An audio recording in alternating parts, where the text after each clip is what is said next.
Guys നമ്മുടെ ഇന്നത്തെ പരിപാടി നമ്മുടെ അക്യൂറിയം സെറ്റപ്പ് ഒന്ന് ചെറുതായിട്ട് മാറ്റുകയാണ്. അപ്പോൾ അത് കാണിച്ചു തരാം. ഗൈസ് ഇതാണ് നമ്മുടെ അക്യൂറിയം സെറ്റപ്പ്. ഇത് നമ്മളുടെ പൊളിച്ച് കളയാൻ പോകണം. വെറുതെ പറഞ്ഞു ഗൈസ്, ഇതല്ല. ഇത് നമ്മുടെ താഴെ കുറച്ച് ഓസ്കാർ കുട്ടന്മാരുണ്ട്, രണ്ടുപേരേ ഉള്ളൂ. അപ്പോൾ നമ്മൾ ഇതിനെ ഒന്ന് മാറ്റി കാണിച്ചാൽ അവർക്ക് ടാങ്ക് ചെറുതായിട്ട് ഇതിനകത്ത് കിടന്ന അടിയുമ്പോഴൊക്കെയാണ്. അപ്പോൾ ഇതിനൊന്ന് മാറ്റി ഇടണം. അപ്പോൾ നമുക്ക് ആദ്യം തന്നെ ഇതിനകത്ത് കിടക്കുന്ന ഫിൽറ്റർ പറ്റില്ല. അപ്പോൾ അതിൽ തന്നെ നമുക്കൊരു ഫിൽറ്റർ മേടിക്കാം. പിന്നെ ഇവിടെയും കുറച്ച് മീനുകളുണ്ട്. നമ്മളിവിടെ ഒരു ഫൈറ്ററിനെ ഇട്ടിട്ടുണ്ട്. പിന്നെ ഇവരെ നമ്മൾ ഇതിനകത്തല്ല ഇട്ടാറുന്നത്. ഇവർ ഈ ടാങ്കിൽ തന്നെ നമുക്ക് ഇതിൻ്റെ കൂടെ ഇട്ടാറുണ്ട്.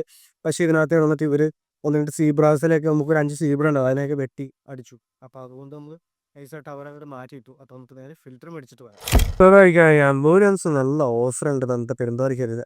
കൊച്ചിനെ എന്തോ കാര്യമായിട്ട് പർച്ചേസ് ചെയ്യുന്നുണ്ട്. അപ്പോൾ നമ്മൾ മേടിച്ചു പോകുന്ന ഫിൽറ്റർ ഇതാണ്. ഏകദേശം ഒരു 400 റേഞ്ച് ആയിട്ടുണ്ട്. നമ്മൾ വെക്കാൻ പോകുന്ന ടാങ്കിലേക്ക് ഈ ഫിൽറ്റർ മതിയാവുമെന്ന് പ്രതീക്ഷിക്കുന്നു. ഗൈസ്, അപ്പോൾ നമ്മുടെ ഫിൽറ്ററും കാര്യങ്ങളൊക്കെ സെറ്റ് ചെയ്തു. ഈ ചെറിയൊരു ടാങ്ക് പോലത്തെ സെറ്റപ്പിലാണ് നമ്മൾ ഇടാൻ ഉദ്ദേശിക്കുന്നത്. ശരി വെച്ച് നോക്കുമ്പോൾ കുറച്ച് നന്നായിട്ട് അവർക്ക് കിടക്കാനുള്ള സ്പേസും കാര്യങ്ങളൊക്കെ ഉണ്ട്. ഫുൾ വെള്ളം ഒഴിച്ചിട്ടില്ല. നമ്മൾ കുറച്ച് കല്ലുപ്പും കാര്യങ്ങളൊക്കെ ഇട്ട് കൊടുത്തിട്ടുണ്ട്. നമുക്ക് നൈസായിട്ട് ഇവരങ്ങോട്ട് ഇട്ട് നോക്കിയാലോ. ഓ, അടിയെന്ന് പറഞ്ഞാൽ അടിയാണ്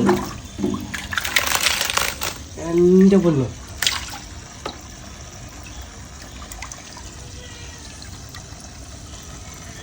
സെറ്റ്.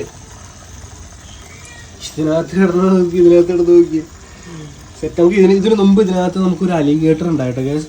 പക്ഷെ അതെന്താ പ്രശ്നം വെച്ചാൽ നമുക്ക് അതിന് അത്യാവശ്യം ഈ ഒരു വലിപ്പമൊക്കെ ആയതാ. ഇതായിരുന്നു നമ്മൾ ഹോള് കൊടുത്തായിരുന്നു. ഈ ഹോളിൽ കൂടെ എങ്ങനെയോ ഒരു ദിവസം ആശാൻ പുറത്തോട്ട് ചാടി ഡെഡായി പോയി. അപ്പോൾ കുറേ വെറുതെ ഇരിക്കുകയായിരുന്നു. അപ്പോൾ ഇതിനെ മേടിച്ചപ്പോൾ ഓസ്കാറിനെ കൂടെ മാറ്റിയതാണ്.